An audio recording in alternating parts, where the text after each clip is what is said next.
Well, to listen to you is really getting a picture of how the future of Syria looks like, how this young generation in Syria deserves to have their country back and to have their future back. What is right now taken away from them, and what has been taken away from them for decades. Because with the Syrian regime, we have one of the most long-lasting dictatorships in the Middle East. And let me ask you right now a question about the future.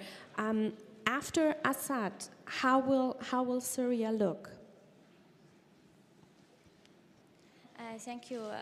First, I think the future is still unknown for Syrian people, because the regime is really a terrorist regime. Every day his behaviors with the Syrian people, they hurt Syrian people more and more and more. So the future is still unknown. Unfortunately, our revolution started a peaceful revolution, peaceful at all. But now some of the guys choose to have weapons because the situation is very hard. They have to have some weapons, unfortunately.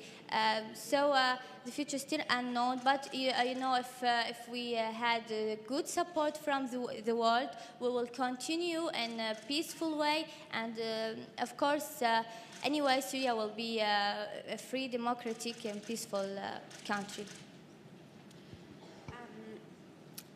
Well, picking up what you just already said, the support of the world, what kind of support do you want the world to show towards your society, towards your people, and in confronting the Assad regime with its unbelievable brutality?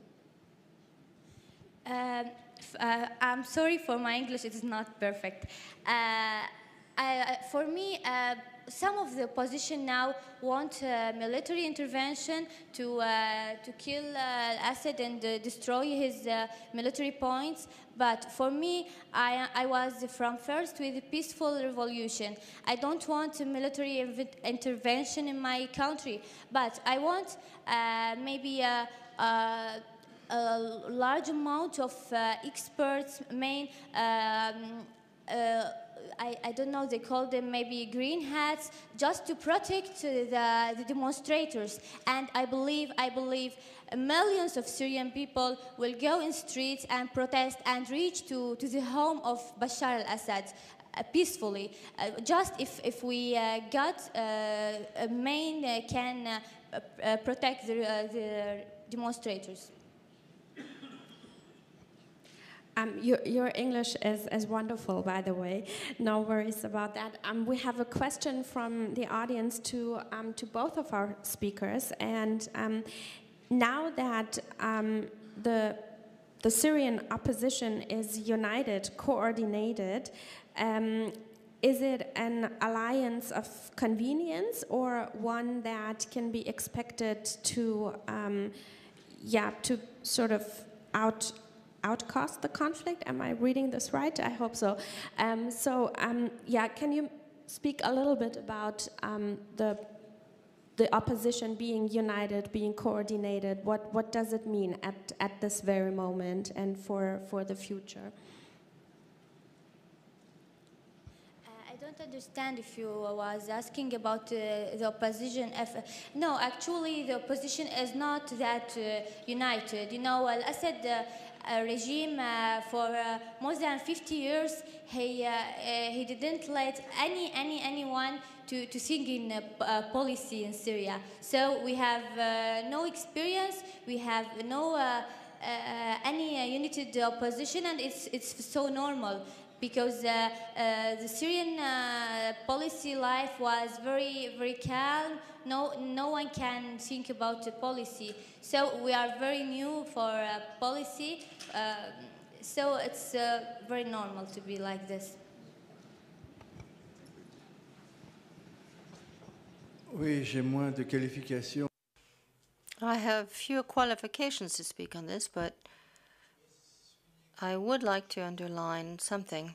That is that the inner resistance does not highly esteem the position taken by the West, and that could be a future source of problems. Other people might palliate this, but the position abroad and the position of the resistance are not attuned to each other right now. Another question that I think is directed to both of you. We heard the same speech. This revolution has nothing to do with the Islamists, but Egypt, Tunisia, and Libya proved the opposite. And I think this question is leading into the direction, how can an Islamist movement in Syria be prevented? Because the Islamic people in Syria are the majority, so it's so normal to be the majority also in the revolution. It's okay to if they reach in right elections to maybe the president, maybe the majority of the parliament. It's okay. The most important, the justice should be. On all every Syrian they should behave with him in the same way. It's okay. We have no problem with the Islamic people.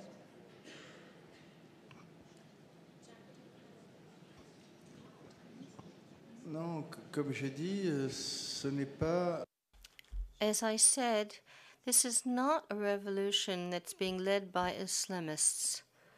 I was in Homs. I did not see anyone, even an older person, making the signs or prostrating themselves. They live their religion, they do pray, but it's normal. I haven't seen any Islamists. Of course, that may come to be because nothing is being done. You already spoke in your presentation about the fact that the Iranian regime was involved in cracking down on Syrian demonstrators. And there is another question from the audience. Did you see Hezbollah and Iranian people aiding Assad in any way to crack down on civilians? And could you go a little bit more into detail about that? Yeah, of course. I was in Aleppo, in some villages of Aleppo. I was in Idlib. Idlib is maybe the most hot point in the revolution after Homs. It's a very important point. Yeah, actually, we saw. I didn't meet anyone from Iran, but my friends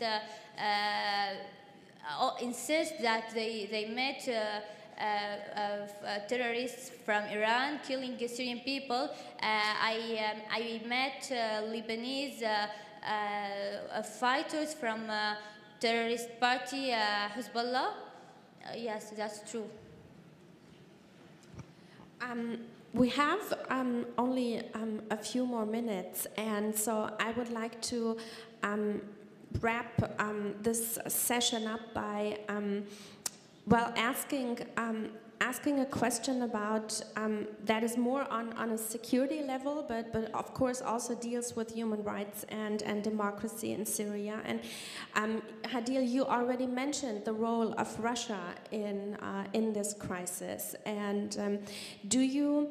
I mean, it's kind of useless to speak with Russia about human rights, but do you see any kind of potential, and in what way would that potential be to convince Russia to let Assad fall and to no longer block the way for change happening in Syria? Yeah, I don't think Russia like Assad for his person. Nobody will like him if he knows him. But I think because Russia has a lot of relations, a lot of issues with the Assad regime. So we have to convince Russia that your issues in the region will be constant. In the same way, we want to be enemies, but they should stop supporting Assad soon, because they are giving him time and opportunity to kill us. Thank you very much for your strong words, Hadeel, both right now but in general in this entire panel. And thank you very much to you, Jacques, for offering these great and moving insights. And it's been a privilege to listen to both of you. And the only thing that I can say at the end is that I truly hope that we will see better days in Syria, and for the sake of the Syrian people, but also for the sake of the entire region. And